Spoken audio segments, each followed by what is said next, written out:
Do you really like Packard Pokes At and want to promote the show? Then go to cafepress.com/PackardPokesAt. There are hundreds of items available, including hats, shirts, hoodies, and so much more. Every purchase from cafepress.com/PackardPokesAt helps support the show. Your Packard Pokes At coffee mug is waiting for you. Do you want to stream Packard Pokes At on your iPhone or BlackBerry? Download Stitcher free today at Stitcher.com. Stitcher Smart Radio, the smarter way to listen to radio. You're on in 3, 2, 1. This is Packard Pokes At, and I'm poking at your news. Good evening, everyone. Welcome to another fine edition of Packard Pokes At. I am your immutable and unmutable host, Packard Sonic. And joining us tonight from the far East Coast is Joe Unseen. Oh no, look! Godzilla! I hate it when he comes to town and just breathes fire and leaves big Godzilla turds everywhere. He chews on the tanks and stuff. It's just not cool. It's not cool, man. It's not cool, man. I tried telling him, but he turned me into Cinder last week, so I was like, well, whatever. You know, he's got to do what he's got to do. And joining us from the far links of Michigan, joining us from over by the Michigan state. Licked? I meant to say lakes. You said licked? I said licks. The licks, the big licks. The lakes of Michigan is... Who is it? It's Dave, man. Open up, I got the stuff. Who? Dave. Dave's not here. Well, Dave is here. Welcome back, Dave. You're damned. Happy New Year, Packard. Thank you.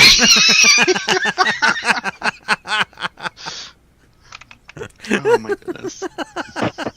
Happy New Year to you, Dave. And we're glad to have you back. Anyway, this is episode 141. So everybody out there who is keeping track, yes, we've done 141 of these. It's just unfucking believable. Not only that, but you remembered to say so. Yes, I know. It's amazing. It's just I had it right here on my screen just so I can remember. If it was for that, I would have no clue what the fuck I was talking about. 141 has the same digit at the beginning and end, and therefore geeks love it. Yes, it is. Yeah, they do. I mean, it's one of those numbering things, you know. Mm-hmm. Anyway, we should get going, and we'll get on to our first topic for this evening. Building a better future, science and technology. There is a device that's being developed. When they take it out to the field in places that have a lot of diseases like malaria as being one of them, what this device does is it detects malaria in a person without having to stick them with a needle and then draw blood and then wait for samples to come back. The device, what it does is you put your finger on there and it shoots a laser beam up into your finger, and it goes right into the epidermis, or just to the layer where the blood vessels are. Now, what's really cool is that when this laser enters your skin, it causes the parasite, which malaria is. It's a parasite in the bloodstream and in the blood vessels. It causes them to pop. You know, it literally burns them up, turns into little bubbles. And so when this popping happens, it makes a little bit of a noise, and the laser scanner picks up that noise because it's at such an audible level. I mean, you're not going to go hear pop, pop, pop like you're hearing popcorn go off, but it'll be detected by this device. Now, since it is battery operated, it can go to many locations that don't have power readily available. Joe, your thoughts? Yeah, call me stupid, but I had no idea malaria was caused by a parasite. Yeah. I always thought it was a virus that the mosquito was transmitting. And this laser scanner, it sounds very, very clever. As you mentioned, it shoots a laser into through the skin. What it does is it bounces the laser off of crystals that are only found in the malaria parasite, right, and causes them to vibrate and shatter, and it can detect the very faint sound of the exact frequency of that crystal shattering, which that crystal is the only thing that makes that sound. So it can give you a positive read of whether or not malaria is present in the person's blood. Yep. Unfortunately, the scanners are very, very expensive right now. This is the prototype. I'm sure once they start mass producing them, the price will come down. But then, of course, comes the Chinese knockoff for a fraction of the price and somewhat less reliability. Oh, yeah. Yeah, because right now it says that the reliability is 100% because there's no way to fool it. But yeah, right. You get a Chinese knockoff and they don't quite put all the exact parts of it. Yeah, we can substitute the part for over here for the little cheaper piece, and it won't last as long, so they have to replace it a little bit more. You know. Right. Well, the Chinese knockoff will have a Louis Vuitton label on the side, and the scan will say that you're an Air Force One. Mr. President, is that you? Are you ready? I mean the sneaker. Oh, okay. You'll be a Nike Air Force One. Oh, that one. Or an Air Jordan. You'll be a knockoff Air Jordan. I was thinking it was thinking you were going to launch the missiles or something. It was like asking for confirmation to launch the missiles, but that would be fucking awesome. No, it wouldn't. It wouldn't actually launch anything. You would just think you're launching. Like, no, I don't want to launch the missiles. I just want to know if I have malaria. Oh, in other news, you have malaria. Oh, in other news, you have malaria. Right. I'm very sorry. Oh, Dave, your thoughts. First off, I'd like to reiterate that nothing's 100%. Mm-hmm.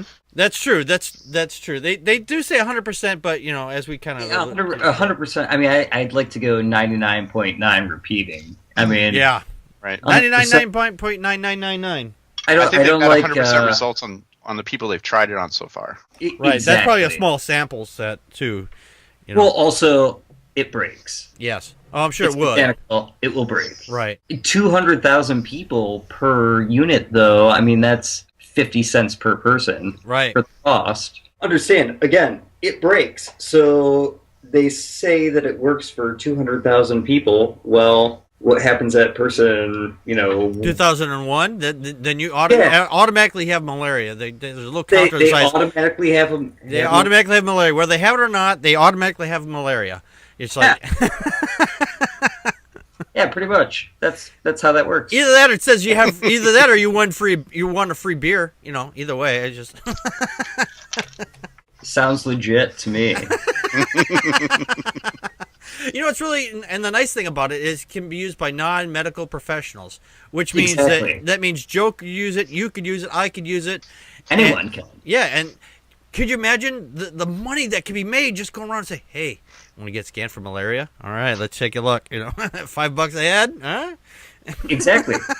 And it's only a $200,000 investment or $20,000 investment. Right, and and the instances of malaria here in Wisconsin are skyrocketing. I may have actually seen none, so that would be a perfect investment for me.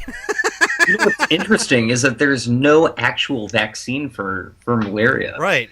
There are medications that they give that are preemptive medications when people go traveling here and there, mainly to Africa, obviously, because 91% of all cases of malaria come from Africa. Right. But there's no actual vaccination for it. Right. I thought that they gave like some kind of medication, but this was back...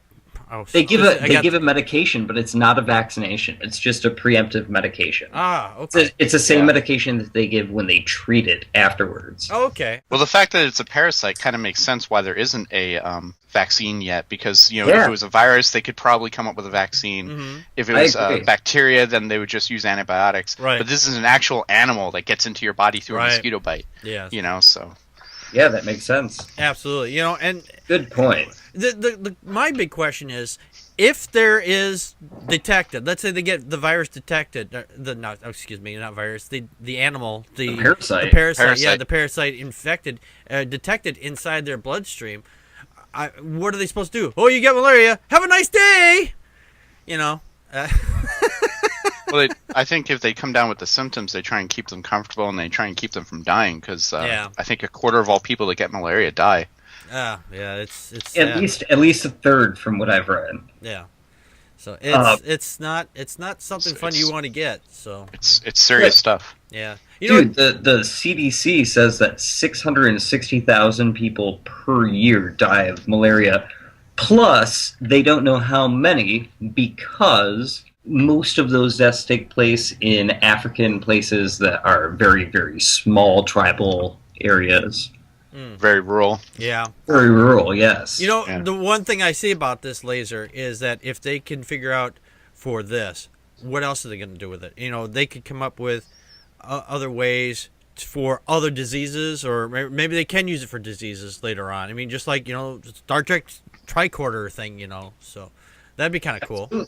I mean, there are other applications that this sort of technology can be used for. Oh, for yeah, sure. absolutely. I can see a lot of future ones. I mean, this way, can you imagine be able to get a lot of medical treatments, or not treatments so much, medical diagnosis done in a matter of moments and done anywhere, and there's no blood need to be drawn. That is fucking awesome, because, you know, when you have to deal with blood, you got to deal with needles, and you got to deal with poking people. Oh, I agree. Yeah. Absolutely. And that in itself is one of the reasons why it's something that a layperson can use. Right, exactly. Because you have to be medically trained in order to handle blood. I'm sorry. Right. Like, Oh, no, you're right. you Yeah. should not be handling blood if you do not have some level of education in how to do that. Exactly. Or unless you're a vampire, in which case, you know, dealing with blood is like second nature. If you're a vampire, then I would have to be a vampire in those regions, like, oh, I got malaria again. That last guy didn't quite agree with me. you know, though, atheist mosquitoes don't believe in vampires. This is true. This is true. Anyway, we should get moving on here. Speaking of silly things, let's get on to our next topic for this evening. Well, I'm not the brightest crayon in the box. When you're out in the world and you need to get somewhere and you don't have a car, and the old standby would be, you know, take out the old thumb and hitchhike down the road. Well, this couple over in Poland there, they were going to this concert, a Woodstock concert, like, you know, the kind that we have over here, I guess, or had over here a couple times. You may have heard of it. You know, it was a little band group, a couple of people got together and, you know, sang in a field, and, you know, about 10,000 people showed up, and they had a little party. There was some mud. Some mud, yeah, some nudity, you know, things like that. Some drugs being done, yeah.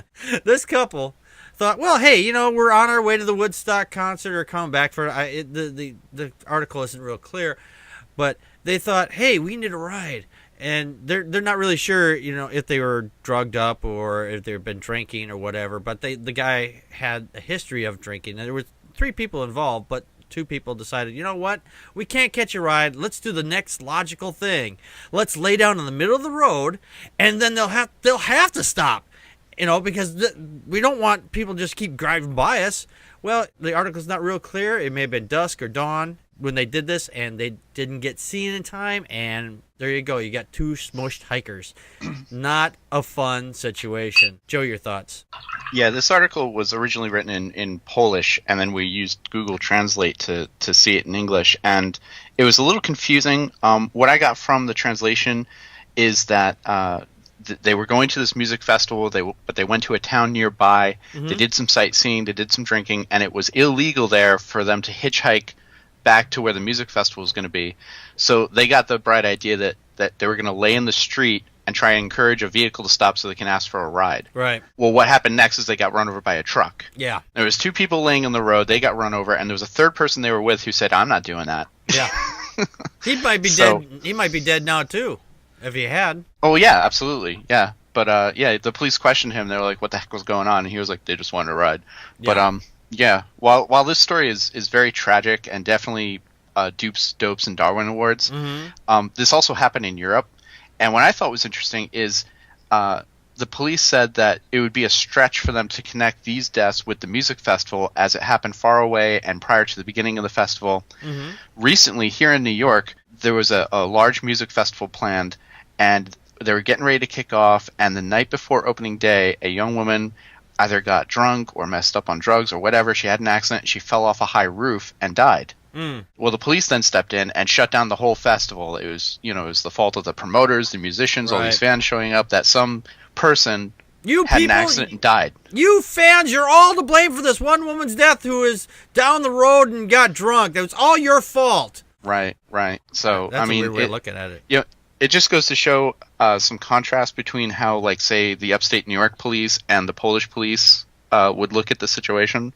The article does go on to describe that there seems to be a lot of accidents with fans traveling either to or from this particular Woodstock festival. Yeah. Like, it doesn't seem like anyone gets hurt or doesn't get killed while they're there. I saw 6 DUIs and 3 accidents. Yeah, they had several DUIs. The last year, from what that article stated. Yeah.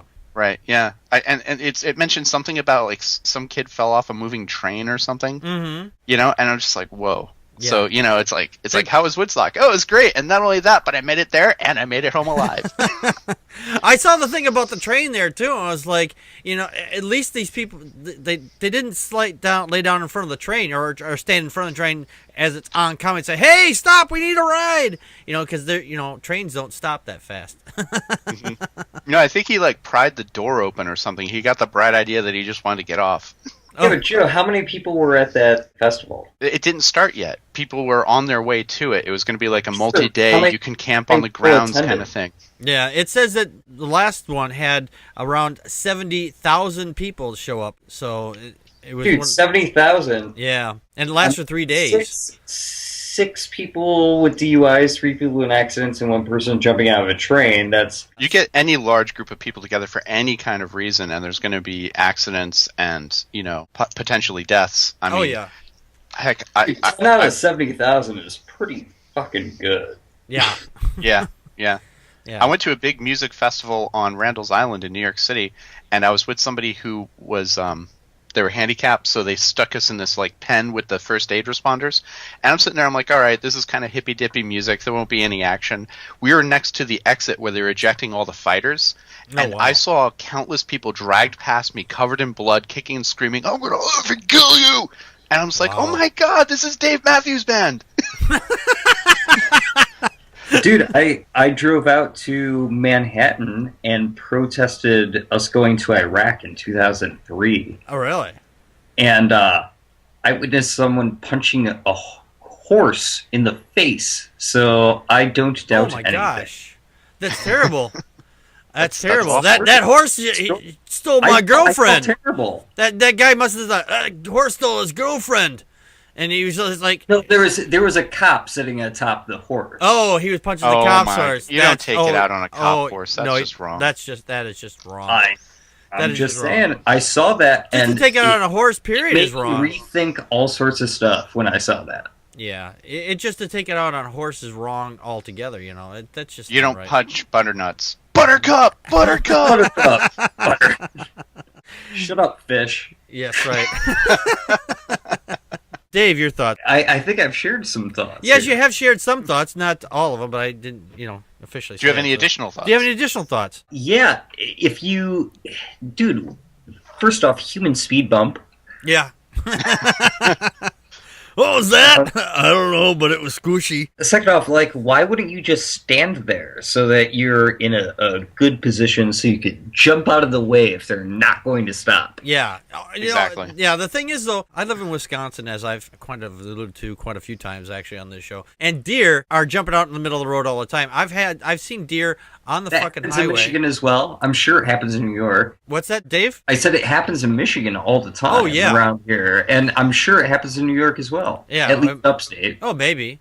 But with deer, they got more powerful legs, and they can jump off the road when a car comes. I mean, I don't know why they don't. I just think they get confused or whatever. But they can move a lot faster, and there are deer carcasses all over the road. I mean, because either they're jumping in front of the car as they're coming down the road, or they're trying to get out of the way of the car, and sometimes but human beings are not deer, and we do not. This is true. We do not freeze and stare directly into headlights as cars come. I don't know. I've known a few people go, "Whoa, man, that's awesome." Of course not, Dave. They lay down in the road. That's right. we have the capability for like model dependent realism, and we can say like, okay, if this car comes towards us, we will jump out of the way. Yeah, unless you're drunk or high or something like that, and then they go, "Wow, the pretty lights, man." Yeah, but if you're drunk or high, it'll hurt less. Yeah, it'll hurt less when you die. Yo, we're totally getting a ride to that music festival. No, my other thing that I have to say is that Google Translate sucks. Yeah, it does. Yes. It's And reading that article was extremely painful. yes. Like reading a translate or like some sort of translation of Borat trying to speak English. It was a little difficult. A big part of that is that sometimes people, they don't take time to type the words the way they're supposed to be typed out, correctly. And so Google Translate goes, I don't know what the fuck this is, so I'm just going to leave it look like gobbledygook because I have no fucking clue. Or I'll find something. Are you saying that Polish people aren't grammatically proper? I'm saying nobody's grammatically proper. I think he's making a statement about Polish people. I think that's what's happening. That's exactly what it is. It's about Polish people in general. Yep. Absolutely. They don't know how to write an article or spell. Yeah, no, I'm not saying that. Actually, I'm not saying. No, that's fine.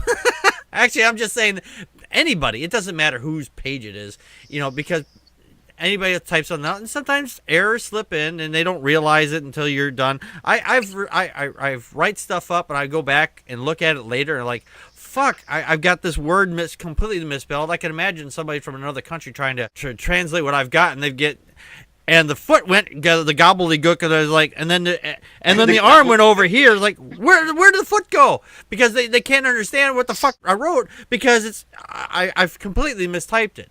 So it happens to everybody. So I'm just saying, it's the fact that it does the job that it does. I mean, hell, I wouldn't be able to read Polish. I'd have to sit here and go, I'd have to learn Polish before I could actually fucking read it, and I could go, oh, I think I know what they're trying to say here, but damn, I don't have that kind of time.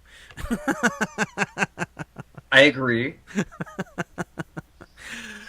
I prefer that they exist than that they don't. Yes, exactly. Anyway, all right, well, let's get on to our next topic for this evening.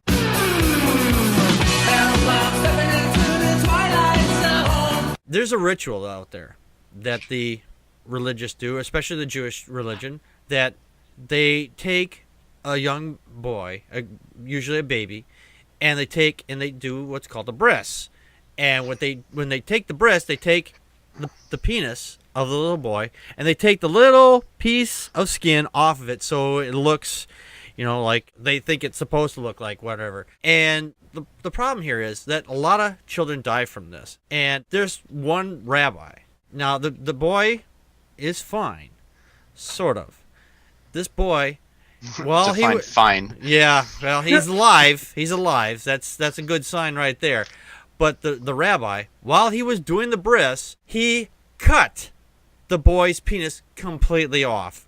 I was like, oh my God. I kind of misread the story, the headlines on this. And it said that it says the rabbi was sued for severing, and I misread it because I have a tendency to kind of gloss over things when I'm reading things, and I thought it said serving penis. So he was serving, hey, baby penis over here. Anybody wants a baby penis? That's what I thought it said. It was like the guy selling nuts. It's like, exactly. It's like penis, popcorn. Yeah, but they can't eat sausage. Right. Right. Yeah, but it doesn't mean that they can't sell it. It must be kosher. Anyway, the problem here is the fact is, this rabbi is not medically trained to do this. And, we try to make light of it, but the fact is, this ritual, and it is a fucking ritual. It is a barbaric ritual. There is no medical need to do this. Back 1,000 years ago, or more. As a human species, we're running around in the desert. You know, shit's gonna get up inside there. And the guy's like going to fuck his woman. It's like, hey, let's go. And it's like, oh, you're getting sand in my vagina again. So it's like, wait, what are you gonna do about it? It's like, well, if you take this little piece of skin off, maybe the little sand won't keep getting up in the crack there, and it won't keep coming off inside you. So hey, there's an idea. We'll just say it came from God. You know, fuck. This is a ritual. There's no medical need for it. And people say, well, it's cleaner. Bullshit. Again, we do not live in a goddamn fucking desert. Jesus fucking Christ. Joe, your thoughts? So you're pro sand in the vagina. That's right. I'm pro sand in the vagina. Yeah. I don't like talking about this kind of stuff. I've already adjusted myself sitting in my seat here a few times listening to your description of this. Uh-huh. I don't think these people should be given a religious pass on regulations when they're performing medical procedures. Oh, absolutely. There clearly needs to be some standard of safety, cleanliness, and perhaps a certain level of medical training. Because, you know, these rabbis, they learn from watching each other. Yeah. You know, I mean, no. I wonder where no. if he learned this move. I'd like to know where he moved the severing the penis off part, you know. And then you take and sever the whole penis off, and then you just take that part off and you stick it back on. It'll work. Just use a little super glue. Well, he had an accident, but he's also not medically trained. Exactly. So, I mean, and, you know, it's just awful. That's terrible. Yeah. The baby, you know, almost died. Exactly. No, yeah. If that child had died, I mean, what were these parents thinking? You know, it's like, oh, what have we done? You know, it just, the thing is, this boy spent a couple of months in the hospital and required 8 hours of surgery plus 6 blood transfusions for a baby. You know, that's a lot of blood just for one child. And think of where it's coming out. Any last thoughts on that, Joe? Nope. Okay, Dave, your thoughts. I yield to Dave. All right, there you go. Dave, your thoughts. Dude, that's fucked up. It is fucked up. Heads are gonna roll on this one. Oh, that's terrible. I'm sorry. This is greater than a misdemeanor. Oh, that's terrible. I love it. I was reading the comments on this, and one of the comments says if that boy went from a bris to a miss, you know. To a miss, yeah, a misdemeanor. Anyhow, so you know that the rings of Saturn are the holy foreskin of Jesus. Are they now? Oh yes. Oh. That was proven by Galileo. Well, according to 17th century Catholic scholar and theologian Leo Alatius, he said in his published treatise, A Discussion Concerning the Preface of Our Lord Jesus Christ, he proposed that the holy foreskin had ascended into heaven at the same time as Jesus and had become recently observed as the rings of Saturn. Yeah, because everybody knows that the top of Saturn has a little slit in the top for the urine to come out. Yes, the rings of Saturn are the holy foreskin. Oh, and we can rest assured that this is what the church teaches. Yeah, well, you know, then I guess they found heaven, because if Saturn is the foreskin of Jesus, then I guess that's where they must be living. They're all living on Saturn, apparently. What I think is amazing is the church is confronted with an unknown astronomical phenomenon, and the first thing they can think of is penis. That is amazing. That is completely amazing. I was like, oh, what? It's like, we see a planet, penis. No, but seriously, this is a bad situation. Oh, where yes, absolutely. We have people who are untrained in a medical field who say that they're able to do a medical procedure, right, alters someone's genitals. Yeah, that is, you know, it's so wrong on so many ways, you know. The fact is, if this person grew up and said, hey, I want to have this done to me after, you know, they turn legal consent of age, wherever legal consent of age where you're at is, they said, hey, do this to me, I would have no problem with that. There are very few adults who would turn around and be like, hey, mutilate my genitals. Yeah, exactly. You know, it's pretty much something that's done before you have any kind of cognizance or understanding of your own surroundings or genitalia, for that matter. Yeah, no, you're right.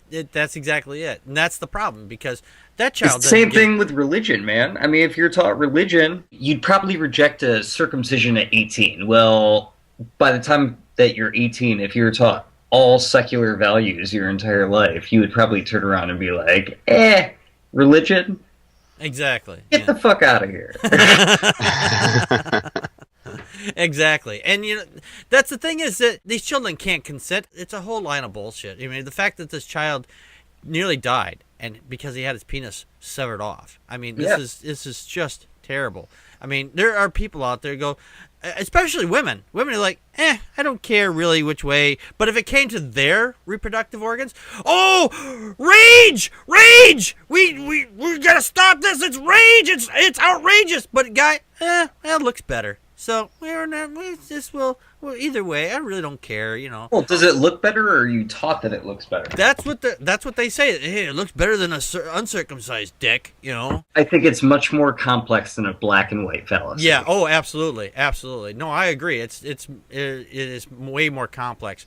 But personally, for myself, if I were to have another kid, which I'm definitely not doing, and I had a son, I would not cut him. I would not. I would leave, and people say they think we're made in God's image, and if God supposedly made us in that image and we come out with a piece of, or a extra little skin on our dicks, then, hey, then you're altering God's plan, apparently. I mean, wouldn't that seem to go against that, if you're altering God's plan? Yeah, but your son will be popular in college. Told you to do it. Anyway, we'll get on to our next topic for this evening. Fly me to the moon. Let me play among the stars. Let me see what spring is like on Jupiter and Mars. And on tonight's Did You Know They're an Atheist, we're going to be covering... Well, I'd like to cover. I'm totally kidding. Carrie Byron. We're talking about Carrie Byron tonight. And you're not kidding. I thought you screwed up for a second there. That's why I was laughing. I didn't realize you were making some kind of offhanded joke. Yeah, I was.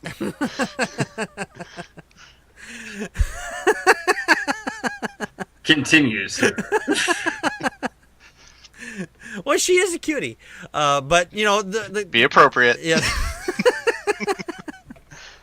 But she's cute in more ways than just her body. She's cute here. She is got a beautiful mind, and she is an atheist. She said in a March 30th, 2011 interview with Suicide Girls. I don't know if it's a website or whatever they are. Oh, you don't know who the Suicide Girls are? No. My goodness. Let's not tell them. You can tell me later. She said, I am an atheist, but I don't begrudge anyone for whatever belief system they hold. And then from her own Twitter account and from 8/6/11, she said, went to Moss Beach Distillery, hoping to be haunted by the Blue Lady. Still an atheist, damn it. I don't personally believe in ghosts, and when I go a chance to, sometimes I will go to places that have supposedly ghosts in there, and I go, okay, haunt me. And nothing happens. So I'm like, okay. Still don't believe in ghosts, and yep, I'm still an atheist, so obviously there's nothing beyond that. Joe, your thoughts? Yeah, Carrie Byron is definitely cool. She's cool for many reasons. She's an artist, she's a mythbuster, and most importantly, she's a science popularizer. Yes. Outside of the Mythbusters, she made a series of videos for the Science Channel called Head Rush, where she conducted science experiments and then explained the scientific principles at play. It was neat, it was interesting, and they were produced for kids to watch. And you can see them all on YouTube. I watched all of them. I'm definitely a fan. She likes to play with explosives and large firearms. And I'm kind of looking forward to this weekend. The Mythbusters are doing the Star Wars special, so woohoo. Oh, yeah, yes, absolutely. That's going to be kind of cool. You got to love a woman that loves to blow shit up. Oh, hell yeah. I can watch women blow things up all day long, as long as it's not my stuff. Hey, that was really neat. What was that? That was your grandma's plates. Oh, shit! Usually get that when you get the very angry ex-wife or the very angry wife. It's like, oh, fuck it, pull.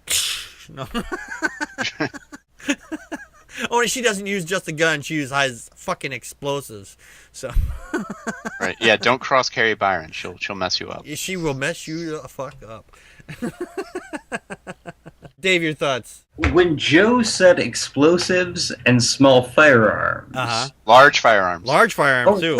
Well, either Yes. way. Those were both double entendres. Man, my joke failed. That sucks.